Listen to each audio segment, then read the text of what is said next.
15장 포도나무이신 예수님. 나는 포도나무요 너희는 가지라. 그가 내 안에 내가 그 안에 거하면 사람이 열매를 많이 맺나니 나를 떠나서는 너희가 아무것도 할 수 없음이라. 사람이 내 안에 거하지 아니하면 가지처럼 밖에 버려서 마르나니 사람들이 그것을 모아다가 불에 던져 사르느니라. 요한복음 15장 5절 6절. 예수님은 남겨질 제자들을 가장 확실하게 준비시키셨다. 그것은 보혜사 성령을 보내시고 아버지와 예수님이 제자들을 거처로 삼아 그들 안에 거하시는 것이다. 이것을 15장에서 포도나무와 가지의 비유를 통해 다시 말씀하신다. 거기에는 예수님과 제자들의 관계, 그리고 예수님이 다시 심판주로 오실 때까지 그들이 살아가는 삶의 방식과 삶의 한복판에서 하나님께 드리는 기도의 원리가 담겨 있다. 예수님은 참 포도나무이고 하나님 아버지는 농부이시다. 농부이신 아버지께서는 예수님께 붙어있는 가지들 중에서 열매를 맺지 못하는 가지는 제거해버리고 열매를 맺는 가지는 더 튼실하고 풍성한 열매를 맺도록 하기 위해 깨끗하게 해주신다. 예수님께 붙어있는데 열매를 맺지 못하는 가지는 무엇인가? 예수님을 주님으로 믿어 하나님의 자녀가 되었는데도 열매를 맺지 못한 가지인가? 그렇지 않다. 이런 일은 절대로 없다. 그러면 무엇인가? 예수님에게 붙어 있으나 예수님 안에 거하지 않는 자다. 그는 예수님을 주님으로 믿고 따르는 자가 아니라 예수님을 통해 자기의 욕심과 야망을 이루려는 목적으로 예수님에게 붙어 있는 자다. 제자들 중에서는 가론 유다요, 요한복음에서는 혈통적으로 아브라함의 자손이요 하나님이 자기들의 아버지라고 주장하나 사람들로부터 오는 영광만을 구하고 예수님을 대적하고 죽이려고 하는 유대인들이다. 하나님 아버지의 택하심을 받아 예수님께로 인도함을 받은 자들, 하나님께로부터 나서 예수님을 주님으로 믿고 영접한 자들은 열매를 맺는 가지로 택함을 받아 예수님께 붙어있는 자들이다. 이미 예수님 안에 거하는 자들이다. 예수님은 제자들에게 아버지와 함께 그들 안에 거할 것임을 이미 말씀하셨다. 제자들은 이미 깨끗해진 자들이다. 이제 깨끗함을 입은 자로서 예수님을 온전히 믿고 따라야 한다. 이것이 내 안에 거하라는 의미이다. 예수님 밖에 있는 자, 떨어져 있는 가지에게 안에 거해라, 붙어 있어라고 하신 것이 아니다. 이미 관계를 맺은 자들에게 더욱 친밀한 관계, 온전한 연합으로 초대하시는 것이다.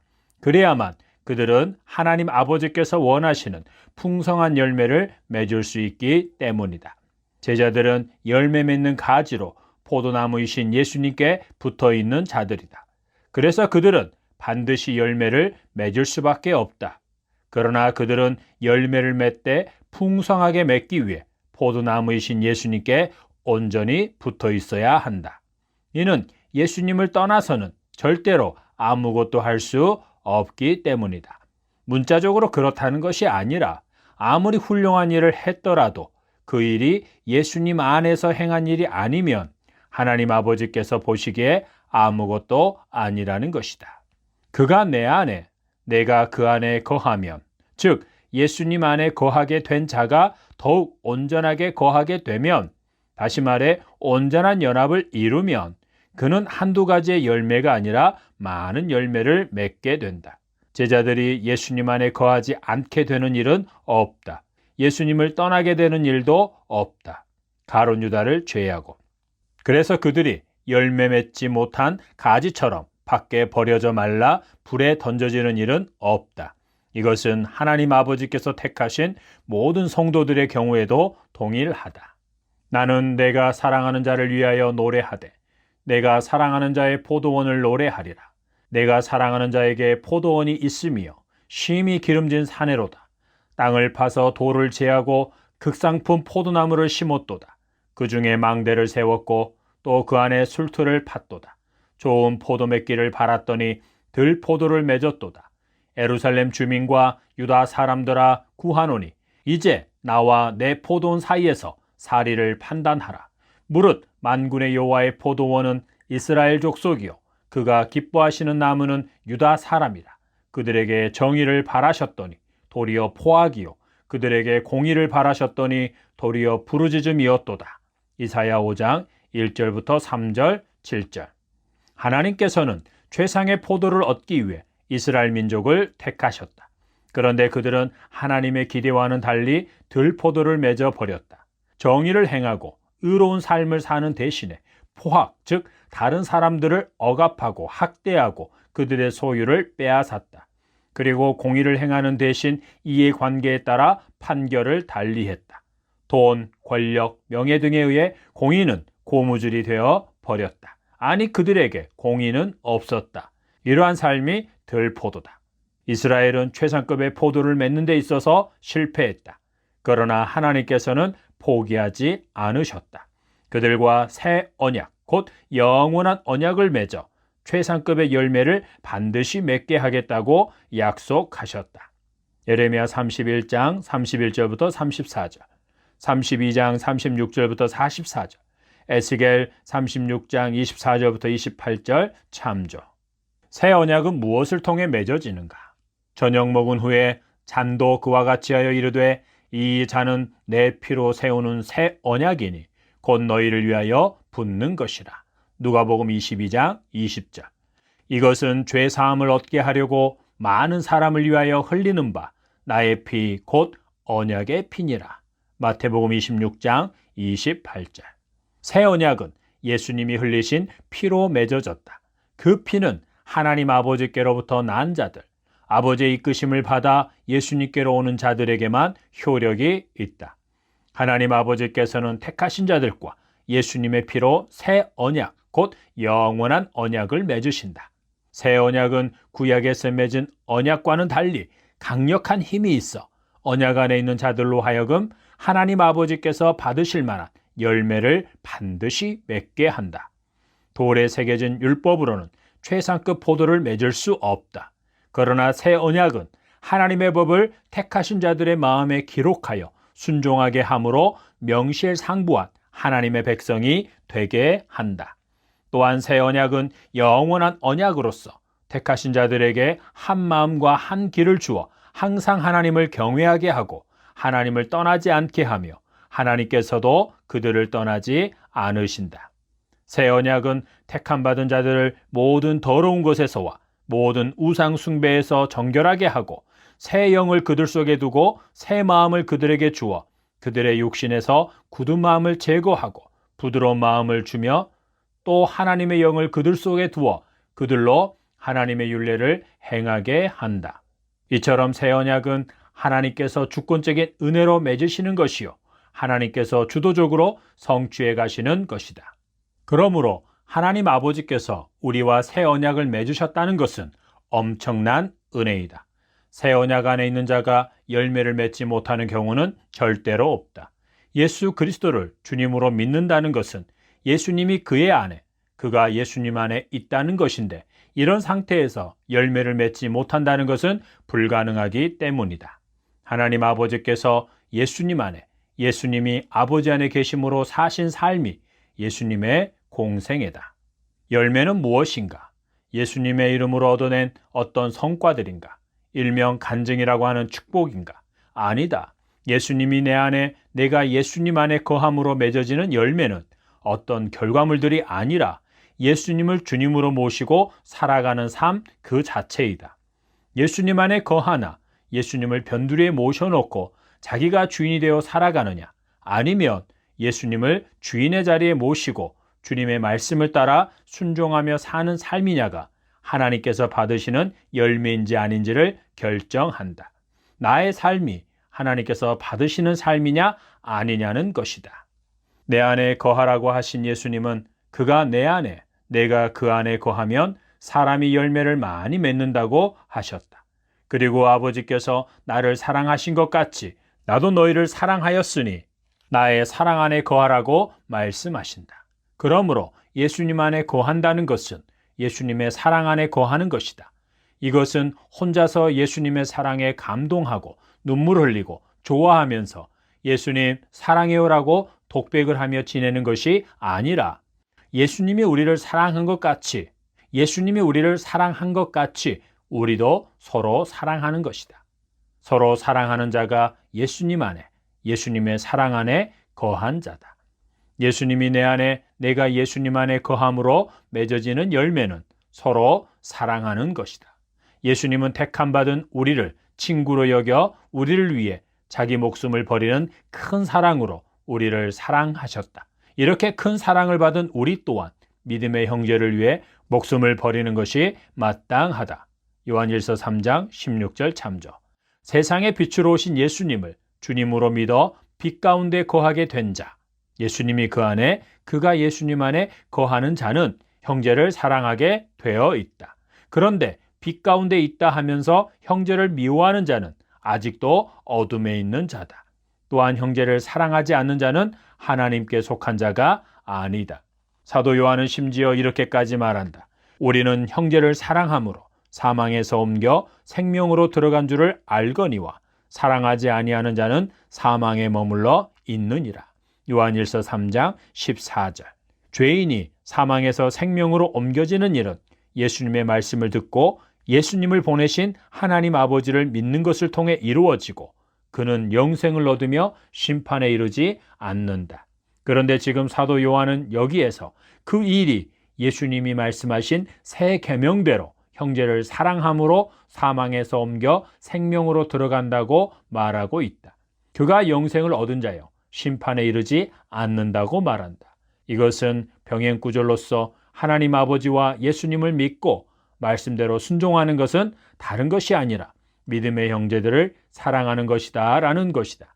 그러므로 예수님을 믿는다고 하면서도 형제를 사랑하지 않고 미워하는 자는 어둠에 거하고 있는 자요, 하나님이 아니라 마귀에게 속한 자요, 아직 생명을 얻지 못한 자인 것이다. 예수님이 우리를 사랑하신 사랑으로 형제를 사랑하며 사는 삶이 바로 열매이다. 이것이 우리가 예수님 안에, 예수님이 우리 안에 거하고 계신다는 증거요, 사랑이 깊고 많을수록 예수님 안에 온전히 거하고 있다는 것이다. 다른 말로 성령 충만한 삶을 살고 있는 것이다. 그러면 사도 요한이 말하는 형제를 사랑한다는 것은 무엇인가? 자칭 고상하고 신령하다고 하는 정신적인 사랑이나 영적인 사랑인가? 그렇지 않다. 초대교회 당시 큰 영향력을 끼쳤던 이단인 영지주의자들은 영적인 지식만을 강조하면서 육체는 무익하고 악하다고 주장했다. 이런 주장이 예수님의 성육신을 부인하기에 이르렀다. 거룩하신 하나님이 악하고 더러운 육체를 입을 리가 없다는 것이다. 예수님의 성육신에 대한 부인은 단지 교리적인 잘못으로만 그치지 않는다. 예수님의 성육신은 하나님 아버지께서 죄인들을 사랑하신 사랑의 표현이요, 그 사랑의 절정이 십자가의 죽으심이었다. 그러므로 예수님의 성육신과 십자가의 죽으심을 빼고서는 하나님의 사랑을 말할 수 없다. 우리는 하나님 아버지와 예수님의 전인적인 사랑으로 구원을 받았고 성령으로 말미암아 그 사랑이 우리에게 부어져서 예수님이 우리 안에, 우리가 하나님 안에 거하게 하심으로 우리로 서로 사랑하게 하신 것이다. 하나님 아버지께서 예수 그리스도로 말미암아 우리를 구원하신 것은 사랑이신 하나님처럼 우리 또한 서로 사랑하며 살게 하시기 위함이다. 그런데 영지주의자들은 육체를 부정하다고 여겨 예수님의 성육신을 부인하고 더불어 형제들을 사랑함에 있어서 육신적인 부분을 간과했다. 그래서 사도 요한은 성육신하신 예수님을 믿는 것과 형제를 사랑하는 것을 동등하게 놓고 구원을 이야기한 것이다. 믿음의 형제를 사랑하는 것은 성육신하시고 십자가에 피 흘려 죽으신 예수님을 믿고 따르는 것과 같다. 그러므로 우리의 사랑은 전인적인 사랑이어야 한다. 자칭 영적인 사랑이 아니다. 그저 기도해주고 몇 마디의 격려와 위로의 말을 건네주며 영적인 지식을 전달해주는 그런 사랑이 아니다. 사도 요한은 형제의 사랑에 대하여 이렇게 말한다. 그가 우리를 위하여 목숨을 버리셨으니 우리가 이로써 사랑을 알고 우리도 형제들을 위하여 목숨을 버리는 것이 마땅하니라. 누가 이 세상의 재물을 가지고 형제의 궁핍함을 보고도 도와줄 마음을 닫으면 하나님의 사랑이 어찌 그 속에 거하겠느냐. 자녀들아, 우리가 말과 혀로만 사랑하지 말고 행함과 진실함으로 하자. 이로써 우리가 진리에 속한 줄을 알고 또 우리 마음을 주 앞에서 굳세게 하리니. 요한일서 3장 16절부터 19절. 우리가 서로 사랑한다면 목회자, 평신도를 떠나 자기의 소유를 가지고 자기 지갑을 열어서 어려운 형편에 처한 형제들을 돕는 것이 마땅하다. 당시 믿음의 형제들이 어려운 형편에 처하는 경우는 크게 두 가지였다. 하나는 원래 가난한 자들이 예수님을 믿고 교회로 나오는 경우이고, 또 하나는 그리스도인들에 대한 핍박이 심해져서 믿음 때문에 토지와 집, 재산을 압류당하고 강제 이주를 당하거나 감옥에 잡혀 들어가고 가족 중에 순교를 당해서 어려움을 겪는 경우이다. 두 경우 모두 믿음의 형제이고 동일하게 사랑의 대상이다. 이런 형제를 행함과 진실함으로 사랑하라는 것이다. 이것을 기준으로 마지막 날 예수님은 양과 염소로 구분하실 것이다. 마태복음 25장 31절부터 46절 참조. 예수님이 제자들을 택하신 것은 그들로 하여금 삶에서 열매를 맺게 하고 그 열매가 항상 있게 하시기 위함이었다. 이는 남겨질 제자들, 예수님의 이름 때문에 고난과 핍박을 당하게 될 제자들이 세상 속에서 열매를 맺는 삶을 살면서 예수님의 이름으로 아버지께 기도하여 응답을 받을 수 있도록 하기 위함이다. 예수님은 제자들에게 너희가 내 안에 거하고 내 말이 너희 안에 거하면 무엇이든지 원하는 대로 구하라. 그리하면 이루리라고 말씀하신다. 우리가 예수님 안에, 예수님과 예수님의 말씀이 우리 안에 거하면 구하는 대로 이루어진다는 것이다. 이것은 예수님과 예수님의 말씀이 우리 안에 거하면 우리는 새 계명대로 예수님이 우리를 사랑하신 것처럼 서로 사랑하게 되어 열매를 맺게 되고, 그래서 하나님 아버지께 무엇이든지 원하는 대로 구하면 받게 된다는 것이다. 이것이 예수님의 이름으로 구한다는 것이다. 예수님의 이름은 맞는 꼬리표가 아니다. 사랑의 열매가 없으면 기도의 응답도 없다. 예수님의 사랑 안에 거하지 않으면 올바른 기도를 할 수 없다. 행함과 진실함으로 서로 사랑하지 않으면 기도의 응답이 없다. 하나님 아버지의 이름이 영광스럽게 되는 응답이 없는 것이다. 이런 사랑의 열매가 없는 상태에서 기도의 응답을 받았다면 그것은 하나님의 기뻐하신 뜻 안에서의 응답이기보다 하나님의 허용하신 뜻 안에서, 즉 구하는 자의 고집이 하나님으로 응답하게 하신 경우다. 이런 응답은 받은 자에게 육신적인 나음은 가져다 줄지 모르지만 결코 복이 되지 못하고 하나님께도 영광이 되지 않는다. 민수기 11장 참조. 예수님은 하나님 아버지의 계명을 지켜 그의 사랑 안에 거하는 삶을 사셨고 모든 기도에 응답을 받으셨다. 예수님이 아버지의 사랑 안에 거하셨다는 것은 아버지를 사랑하여 그분의 말씀에 절대적인 순종을 하셨다는 것이요, 아버지께서 택하여서 사랑하시는 모든 자들을 사랑하셨다는 것이다. 그 사랑 안에서 아버지께 기도하신 것이고 아버지께서는 그 기도에 기쁘게 응답하신 것이다. 그때 예수님이 아버지께 구한 것들은 무엇이었는가? 예수님이 원하는 것들이었는가? 아니면 아버지께서 원하신 것들이었는가? 둘 다이다.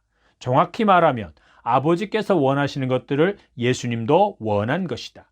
왜냐하면 예수님이 아버지의 사랑 안에 거하고 있었고 아버지의 말씀으로 가득 차 있었기 때문이다. 아니, 아버지께서 예수님 안에 온전히 거하심으로 하나가 되어 있었기 때문이다.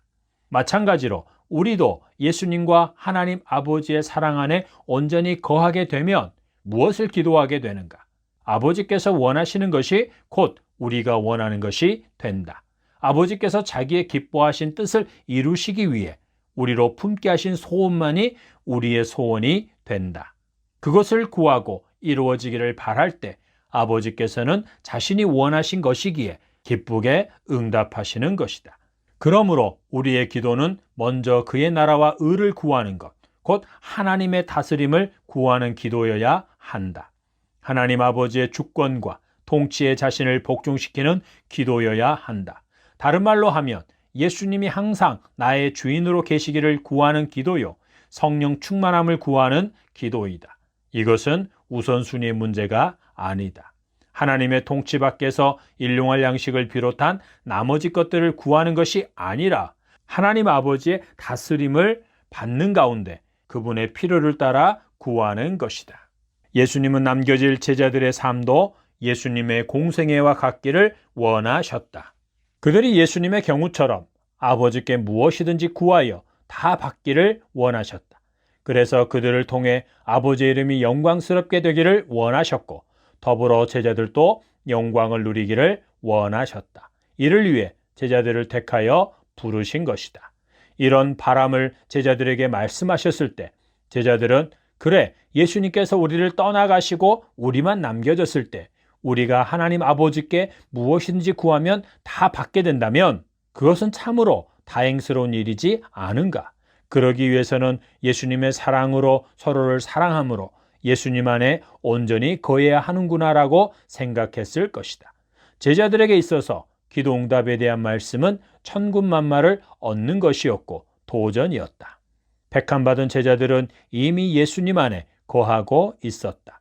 그리고 그들은 다른 보혜사이신 성령님이 그들 가운데 오시면 예수님의 사랑으로 서로 사랑하게 될 것이다.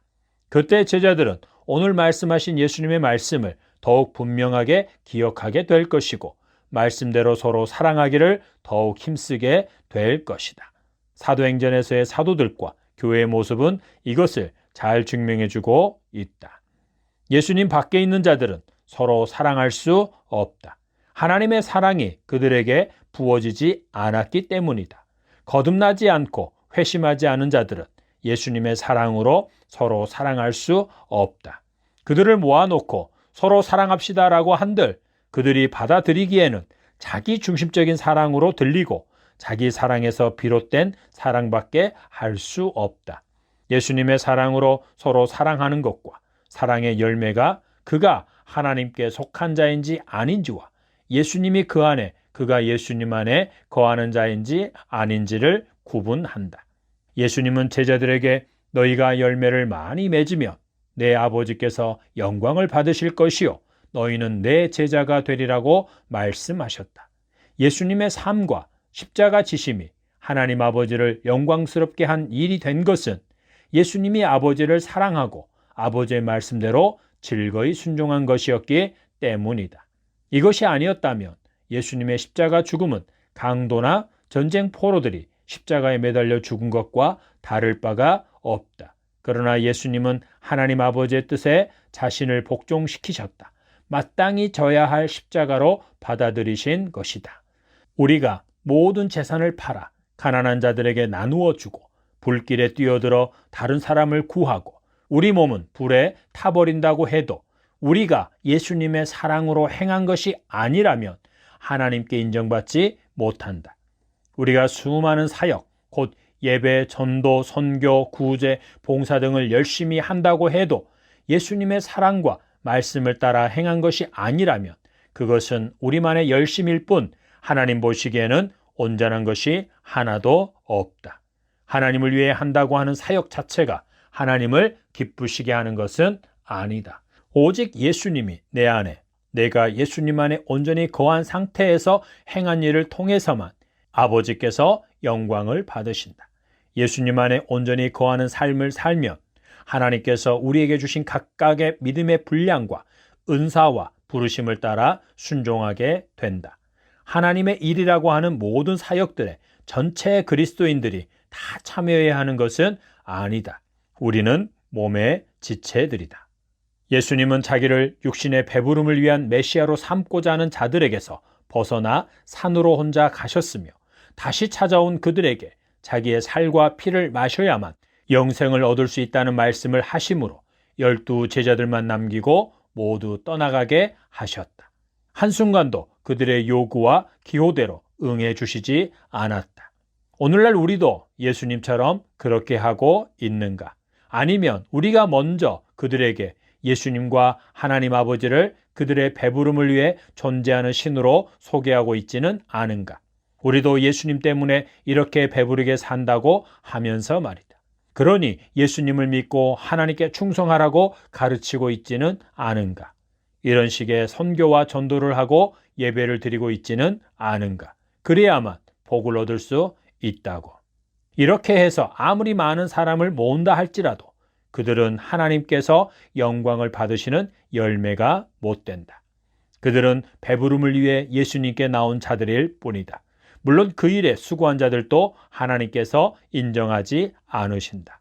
다시 말하지만 예수님은 제자들에게 권면이나 명령을 하고 계신 것이 아니다. 예수님이 떠나고 나면 다른 보혜사가 오심으로 제자들 가운데 일어나게 될 일, 그들이 경험하게 될 일을 말씀하신 것이다. 택함을 받은 자들에게는 반드시 일어나는 일이다. 그 일이 일어날 때 예수님 안에 거하기를 더욱 힘쓰라는 것이다. 이것이 가장 확실한 소망과 확신을 갖게 한다. 서로 사랑하라고 말씀하신 예수님은 앞으로 제자들이 세상의 미움을 받게 될 것이라고 말씀하신다. 14장 18절 19절. 예수님이 그들이 예수님 안에 거하는 삶을 살게 될 것이기 때문이다. 하나님 아버지의 택하심을 받아 예수님께 속한 자들은 세상의 미움을 받게 되어 있다. 세상 만물이 예수님으로 말미암아 지은 바 되었으나 예수님이 세상의 임금으로 오신 것이 아니다. 예수님은 하나님 아버지께서 택하신 자들의 임금과 주로 오신 것이다. 예수님은 자기가 아버지께로 가고 나면 이 세상에 임금이 올 것이라고 말씀하셨다. 그러나 예수님께 중요한 것은 세상에 거하는 동안 오직 내가 아버지를 사랑하는 것과 아버지께서 명하신 대로 행하는 것을 세상이 알게 하는 것뿐이라고 하셨다. 예수님은 자발적으로 즐거이 십자가를 지심으로 이것을 증명하셨다. 예수님의 나라가 이 세상에 속한 것이었다면 예수님은 죽지 않으셨을 것이다. 대적하거나 굴복하지 않은 무리들은 자기의 종들을 동원해서 모두 물리치고 이 세상에 자기 나라를 세우셨을 것이다. 그러나 예수님의 나라는 이 세상에 속한 것이 아니다. 예수님은 세상의 임금이 되기 위해 오신 것이 아니다. 세상에 있는 자들 중에 하나님 아버지께서 택하신 자들을 불러 모아 구원하여 그들의 주가 되시기 위해 오신 것이다. 그러므로 예수님께 속한 자들은 세상에 속한 자가 아니다. 그래서 세상 임금은 자기에게 속하지 않은 자, 자기를 임금으로 모시지 않고 예수님을 주와 임금으로 모시는 자들을 미워하고 핍박하는 것이다. 세상의 임금은 죄와 사망의 권세를 가지고 사람들을 올가매어 종으로 부리는 사단 마귀이다. 사단이 세상에서 왕노릇하기 때문에 예수님께 속한 자들이 미움을 받을 수밖에 없지만 그렇다고 미움만 받는 것은 아니다. 그 중에 택하심을 입은 자들은 예수님의 말씀에 순종하듯이 제자들의 말을 듣고 따를 것이다. 그러나 예수님은 분명히 아셨다. 예수님이 떠나고 나면 다른 보혜사가 제자들 가운데 오겠지만 그들이 세상의 미움을 받아 고난과 핍박을 받게 될 것이다. 특히 하나님을 안다고 하나 예수님을 보내신 하나님은 모르는 자들로부터 미움과 핍박을 받을 것이다. 예수님을 보고도 대적하여 십자가에 못 박은 그들은 정죄와 심판을 피할 수 없다. 유대인의 구원을 혈통적으로나 민족적인 구원으로 이해하지 말라. 우리가 잘 아는 대로 사도들과 초대 성도들은 유대인들과 로마 황제에 의해 극심한 핍박을 받았다. 왜냐하면 세상에서 세상이 그토록 미워하는 예수님을 증언했기 때문이다. 제자들은 세상의 미움을 받으면서도 예수님의 사랑으로 서로 사랑함으로써 자기들이 예수님의 제자임을 나타내야 했고 예수님을 증거해야 했다. 이를 위해 예수님은 아버지께 제자들에게 다른 보혜사이신 진리의 성령을 보내주시기를 구하셨다. 그 응답으로 성령님이 오셔서 그들로 예수님을 증거하게 하실 것이다. 15장 26절 27절. 그러므로 예수님이 십자가에 못 박혀 죽으시고 부활하사 승천하신 것은 믿는 자들에게 보혜사 성령님을 보내주시기 위함이다라고 말할 수 있다. 예수님의 죽으심과 부활은 단지 죄인을 구원하여 하나님의 자녀가 되게 하는 것만이 아니라 그것을 지나 그들로 예수님 안에 거하면서 서로 사랑하며 살게 하고 그들로 하여금 예수님의 증인의 삶을 살게 하시기 위함이었다. 이를 위해서는 반드시 하나님의 영이요 그리스도의 영이신 보혜사 성령님이 그들 가운데 오셔야만 했다. 그래야만 진리의 영이신 성령님이 믿는 자들 가운데 거하시면서 그들로 예수님의 증인의 삶을 살게 하시는 것이다. 서로 사랑함을 통해 예수님과 예수님의 가르침을 살아내고 전하는 것을 통해 증인의 삶을 살게 하신다. 예수님은 근심하고 있는 제자들에게 반드시 다시 와서 그들과 함께 거하실 것이라고 말씀하셨다. 다른 보혜사가 그들에게 오실 때 하나님 아버지와 예수님이 그들에게 와서 그들 안에 거하실 것이라고 하셨다.